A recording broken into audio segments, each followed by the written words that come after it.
Balado-diffusion, la simulation clinique haute fidélité, la révision.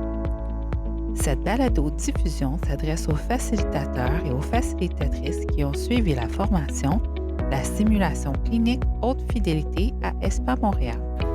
Les objectifs de cette balado sont se rappeler quelques informations logistiques d'une journée à ESPA Montréal, revoir les 3 étapes de la simulation clinique, soit le brefage, la simulation et le débrefage, ainsi que ses phases essentielles, prendre connaissance des rôles et responsabilités du facilitateur ou de la facilitatrice.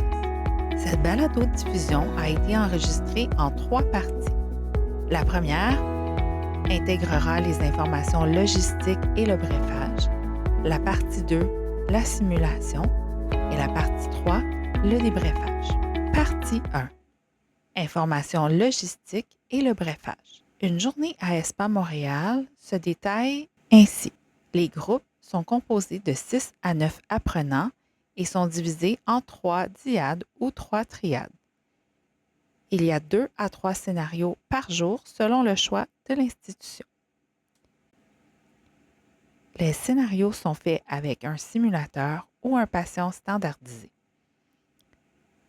Le brefage dure de 50 à 60 minutes par scénario. Les simulations durent de 12 à 15 minutes par groupe et sont répétées de 2 à 3 fois par scénario. Le débrefage, quant à lui, dure de 45 à 60 minutes par scénario. Chaque activité de simulation comporte 3 étapes distinctes. Il y a la préparation de l'apprenant et le brefage, la simulation et le débrefage. Nous allons regarder ces 3 étapes plus en détail dans ce qui suit. Le brefage. Les éléments importants à intégrer dans un brefage de qualité sont les suivants. La durée doit être de 50 à 60 minutes. Il doit comporter des explications du déroulement de la séance, du contrat de fiction et des règles de confidentialité.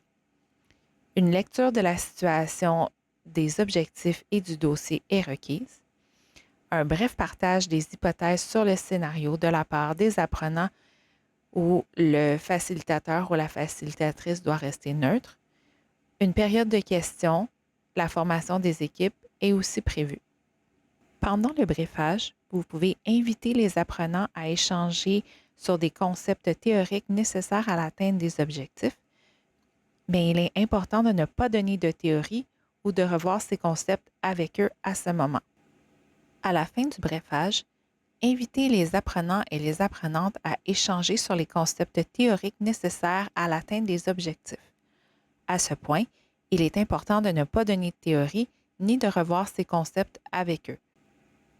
Vous ne faites que faciliter la discussion. À la fin du brefage, laissez les apprenants et les apprenantes prendre connaissance du dossier de la patiente ou du patient. Quittez la salle pour les dernières 15-20 minutes.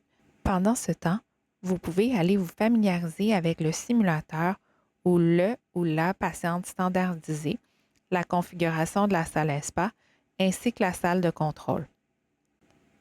En gardant ces points à l'esprit, vous pouvez améliorer considérablement l'efficacité de votre brefage. Pour assurer le bon déroulement du brefage, voici quelques rappels en lien avec le rôle du facilitateur ou de la facilitatrice. Vous devez faire parvenir l'information ainsi que tous les documents dont les résumés de scénario, tels le guide de l'apprenant, au moins une semaine avant l'activité de simulation. Il faut se préparer à l'activité par la lecture des scénarios et des divers documents inhérents. Il faut avoir les scénarios en main le journée de la simulation, soit en format papier ou électronique. Il faut s'assurer de bien connaître le déroulement de l'activité et respecter l'horaire de la journée.